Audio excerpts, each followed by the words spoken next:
Hello বন্ধুরা, কেমন আছো সবাই? আশা করি সবাই খুব ভালো আছো এবং সুস্থ আছো। সুনিতা লাইফস্টাইলে চলে আসলাম আরও একটা নতুন ভিডিও নিয়ে। দেখতে দেখতে তো গরম পড়েই গেছে, তাই আমি আর মা ঠিক করলাম ঈশানের চুলগুলো কেটে দেওয়া যাক। চুল কাটার আগে ভাবলাম ওর একটা ছোট্ট ইন্টারভিউ নিয়ে নিই, দেখি ও বুঝতে পারছে কি না ওর চুল কাটতে যাবো কোথায় আমরা। যাচ্ছ?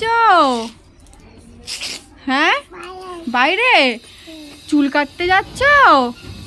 কেমন করে চুল কাটবে? সি করে চুল কাটবে? কি হবে তুমি? কি হবে চুল কেটে? ন্যাড়া হবে? ও আচ্ছা, চলো দেখি কেমন ন্যাড়া হও তুমি। কাটবে না তো? আচ্ছা, দেখা যাক কি করো তুমি।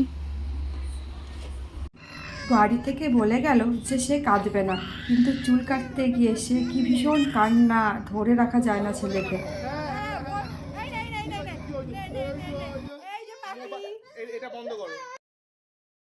যাক বাবা, অবশেষে চুলটা কাটাতে পারলাম।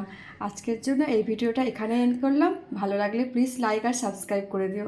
আজকের জন্য টাটা, চলে আসবো পরে এক নতুন ভিডিও নিয়ে।